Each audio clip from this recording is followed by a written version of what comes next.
অন্ডকোষ খাওয়া কি জায়েজ আছে? জায়েজ আছে, কোনো অসুবিধা নাই। সারা দেশে যত কুরবানি হবে সমস্ত কুরবানির পশুর অন্ডকোষগুলো পার্সেল করে আহমদুল্লাহ সাহেবের কাছে পাঠিয়ে দেওয়া হোক।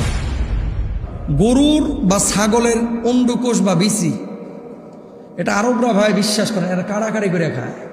আসলে কি অন্ডকোষ খাওয়া হারাম? তাহলে শায়েখ আহমদুল্লাহ কি ভুল ফতোয়া দিলেন?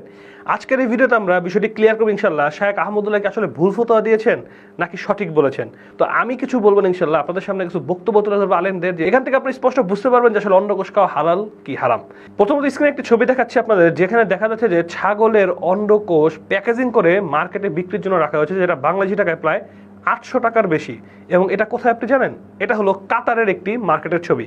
তাহলে এখান থেকে একটু বুঝতে পারছেন যে কাতারের মানুষ কিন্তু অন্ডকোষ টাকা দিয়ে কিনে খায়। আমি হালাল হারামের কথা বলবো পরে, আসুন আগে ভিডিওগুলো আমরা দেখি।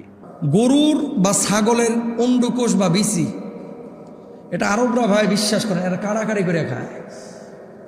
জানেন না তো? এটা গোটা আরব বিশ্বে আমরা তো ফেলাই দিই গরুর বিচি, ছাগলের বিচি, অন্ডকোষ, এগুলো তো ফেলাই দিই। আর আরবরা যদি বিচি বড় হয়েছে এটা না কাড়াকাড়ি করে কিনে ভাই প্যাকেটিং করে, এটা লজ্জার কিছু নাই। আমরা খাই না দেখে আপনারা হাসেন, কিন্তু সরকার যদি উদ্যোগ নেয় যে এই বিচিগুলো একসাথে করে এগুলো এক্সপোর্ট ইম্পোর্ট করবে, এটা করতে পারবে। কিন্তু প্রচুর চাহিদা, বিশেষ করে আরব বিশ্বে, সৌদি আরবেও প্রচুর খায়। এখন এই অন্ডকোষ আমাদের মানে ঘৃণা লাগে, এর লাগে আমরা খাই না। এই বিচি টিচি এগুলো আমাদের ঘৃণা লাগে, নবীজি অপছন্দ করেছেন। কিন্তু কেউ যদি খাইতে চায় তার জন্য খাওয়া হারাম না, খাইতে পারে। ইউসুফ ভাই, আপনি জানতে চেয়েছেন যে গরুর অন্ডকোষ খাওয়া জায়েজ কিনা। না জায়েজের এখানে কোনো দলিল পাওয়া যাচ্ছে না। যদি কেউ রুচিসম্মত হয়ে খাইতে পারে, কিন্তু অরুচিকর জিনিস এটা অনেকের কাছে রুচিবোধ না। ইসলাম যেটা রুচিবোধ না সেটা থেকেও তো নিষেধের কিছুই পাওয়া যায়। এই জন্য অনেকে বলছে মাকরু। মাকরু বলছে কি কোন দৃষ্টি কোন থেকে, অনেকের কাছে দেখতে অরুচিকর, সেই জন্য মাকরু। মাকরু মানে এখানে নিকৃষ্ট, মাকরু তাহরিমি না এখানে। হ্যাঁ, তো না পাওয়া যেহেতু দলিল নেই সেজন্য খেতে পারে। বড় বড় আলেমগণ সেখানে উল্লেখ করছে, আল্লাহ সাল্লাল্লাহু আলাইহি ওয়াসাল্লাম, আল্লাহ আব্দুল্লাহ বিন বাজের মনে হয় কথা রয়েছে, হয়তো দুজনের মধ্যে কার কথাটা জানিয়ে রয়েছে। যাই হোক, তো এটা খাওয়া যাবে সর্বদৃষ্টিতে।